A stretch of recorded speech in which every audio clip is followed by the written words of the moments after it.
For with each dawn she found new hope that her dreams of happiness would come true. Hello, welcome to the Cindy Show, where we critique and break down Cinderella movie adaptations and rank them based on our unprofessional opinions. I'm your host, Rosie. And I'm Lily, her co-critiquer. For our second Cinderella movie critique, we'll be looking at Disney's 1950 Cinderella. Fun facts about this movie is Walt Disney actually shot this whole film live and then used that to create the animation. Another interesting fact is the studio was actually in a lot of debt before this film, so this film was kind of a last-ditch effort to save it, and thankfully it was a big hit. Lily, what's one word or sentence that can summarize this movie for you? Yes, this was a very cute movie. The animation was very cute, especially with the animals. Cute is good. I would say the least romantic Cinderella movie I've ever seen. Did you like this film? Yes, this film has its own little perks. Like I said, the animation, I think, was the biggest thing for me.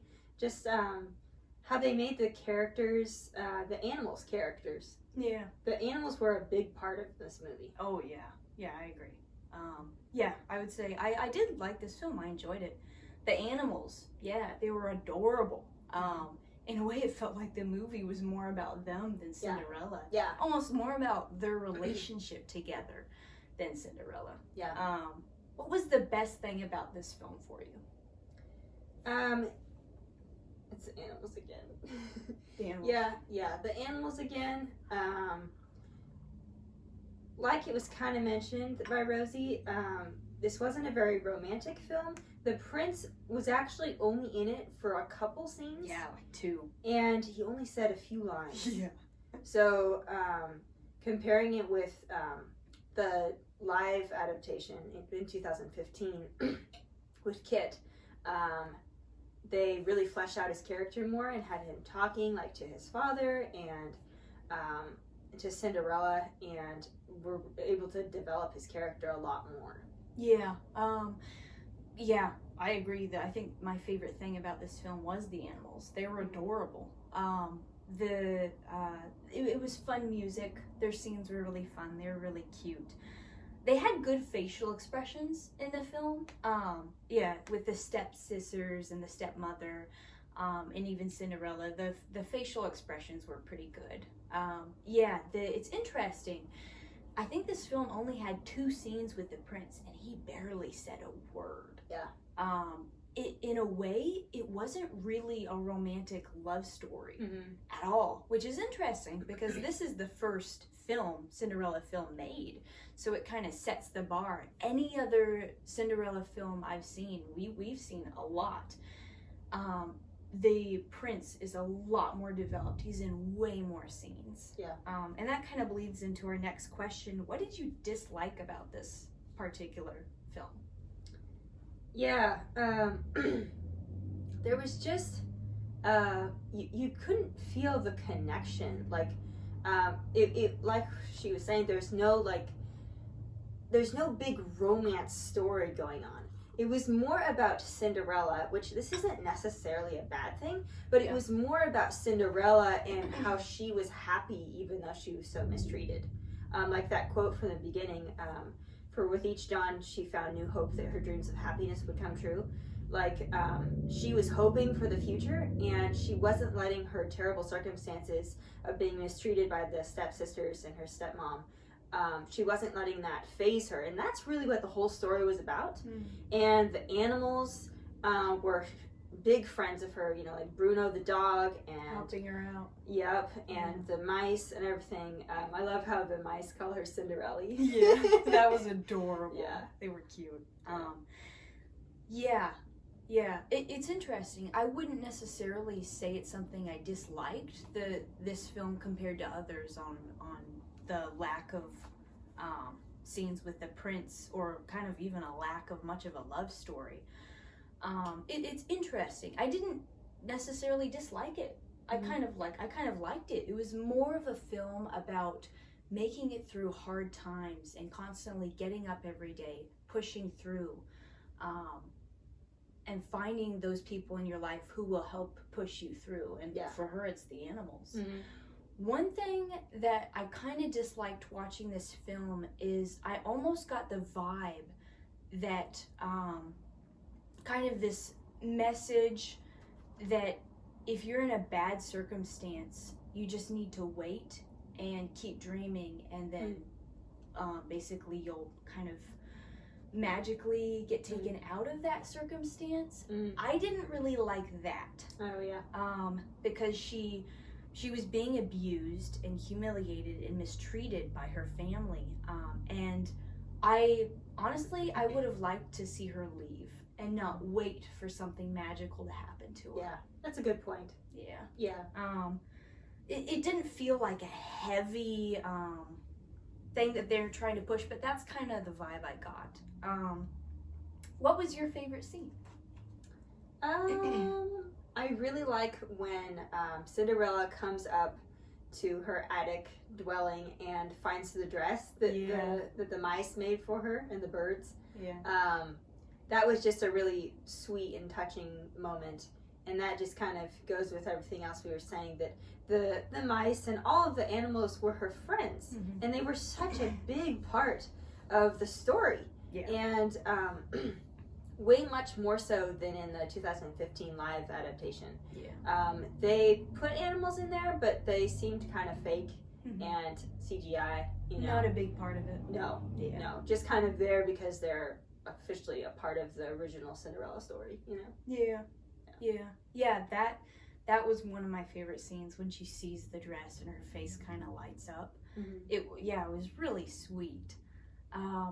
A scene that I think is also one of my favorites is when the king is talking to the Duke, his advisor, and talking to him about his plan to get the prince, his son, married so that he could be a grandpa. That was really funny. It was just really goofy and endearing. They were pretty goofy. I liked their characters in this film.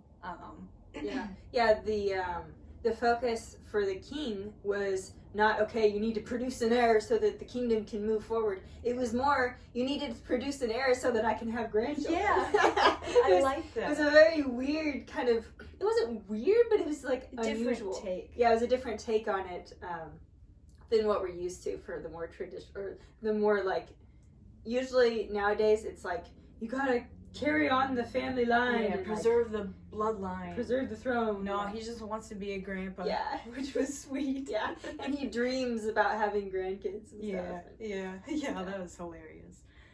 Would you watch it again? So, in my notes, I actually said probably not much. It's a slower moving film, even though it's very short. It's like an hour and a half. It's pretty dated. I mean, obviously. But I did make a note that one day it'd be cool to watch it with my daughter. I don't have any kids, not married, but like I would watch it again with my daughter to introduce her to the Cinderella world. I think that it's a really good springboard to start with for Cinderella and introduce the basic thing of, and I mean, I grew up with Cinderella. Like I have long, far back memories of watching this animated version. And that was my first knowledge of Cinderella. So yeah, I would. I think I'd wait a while. I don't think I need to see it for a while, but I wouldn't mind seeing again. It was sweet. It was sweet. Very much friendly towards kids. Yeah, I think that kids would really resonate with all of the animals, and it was very playful. Yeah, very fun. What would you add or take out to make it better? I know we mentioned the prince. Me personally, I think I would have put more of him in it.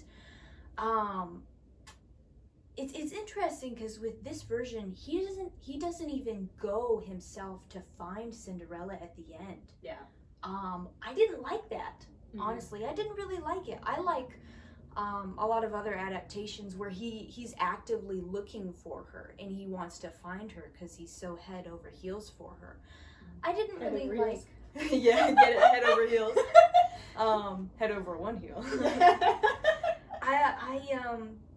Yeah, it felt odd that he sent his Duke to go do it. I feel like he should have been the one to go do it. So that's something I would have changed. Yeah. What about you? Yeah, I don't know. I think I would, like we mentioned, I would have liked to see more prince scenes. But like we were saying, like, this story was really not about the romance between the prince and Cinderella. It was more about Cinderella and her kind of persevering through tough times and how she kind of made do with what she had.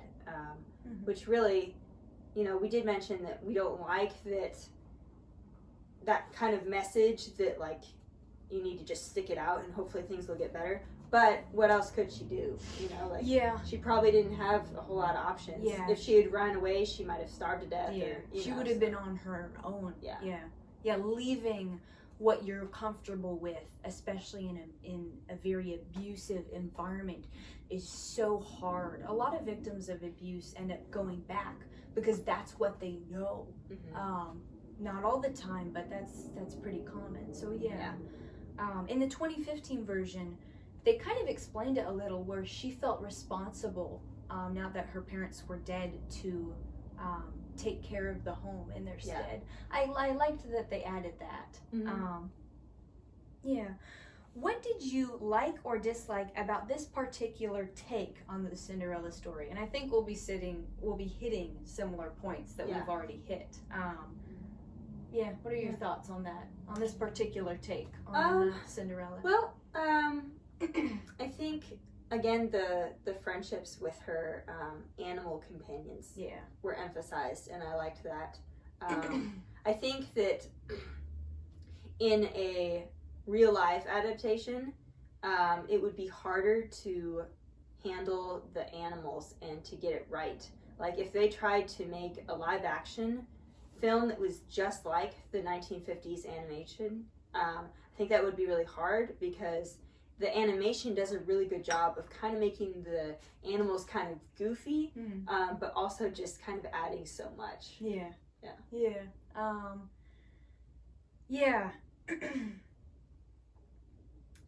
It's interesting. This particular take is the very first one.